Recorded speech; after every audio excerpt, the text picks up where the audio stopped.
Let's continue our conversation on Stoicism, going over the moral letters by Lucius Annaeus Seneca. And today's topic might be a little out of the ordinary. Maybe it's not something you would immediately associate with Stoicism, but I think it's worth discussing anyway. I don't know how much I have to say about it, but I thought I would try. Anyway, letter 79 from Seneca to Lucilius. Greetings.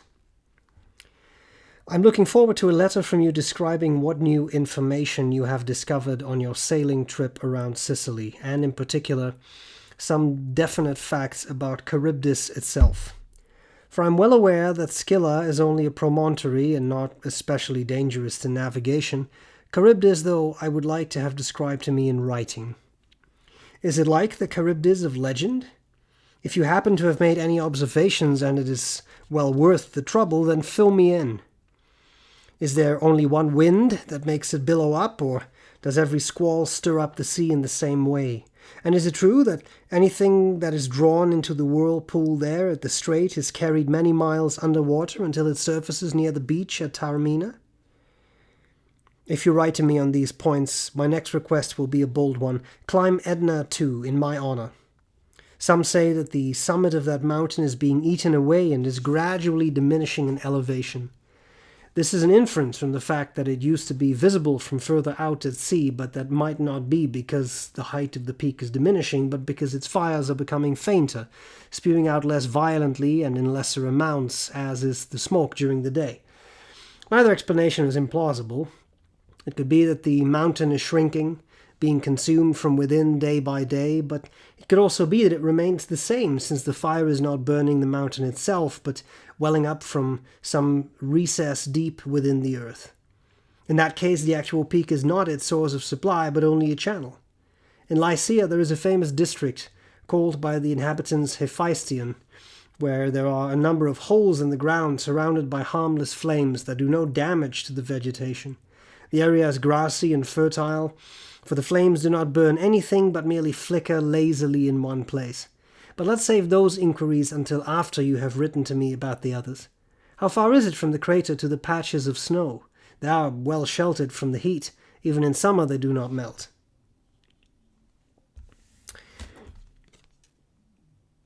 You have to situate this in the time it was written. This is a time when really all people had were books, scrolls. They couldn't hop on a plane to go somewhere. They couldn't use the internet to look up things. There were no photographs of anything. So it was a very different age. And I think there are 2 points that I wanted to make. One regards travel.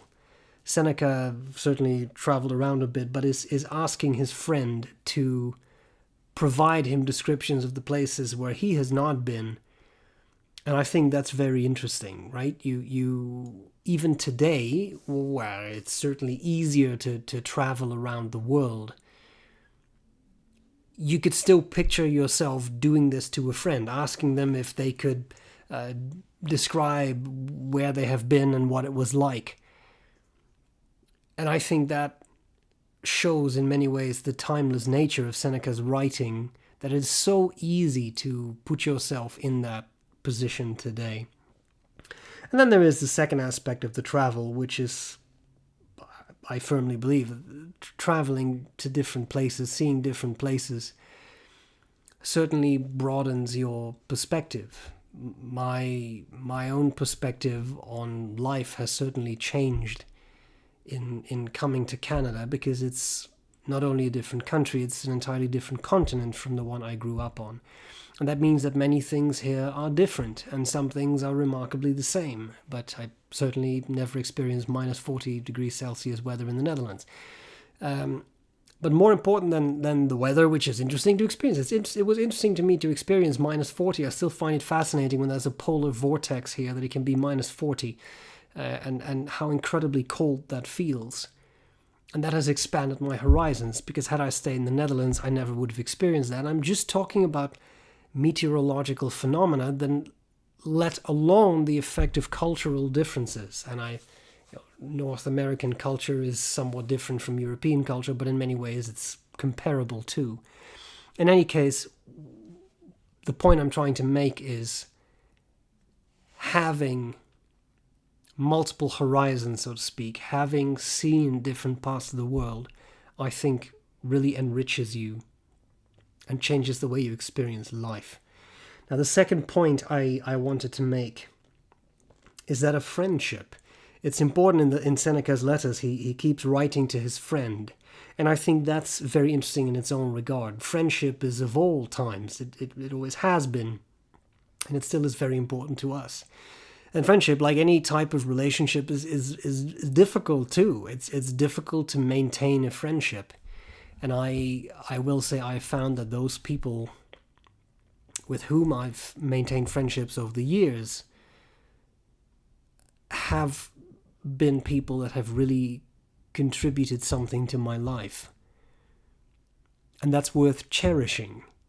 There also are people with whom I've had good friendships, but who over the years have just passed out of my life. And that's okay too.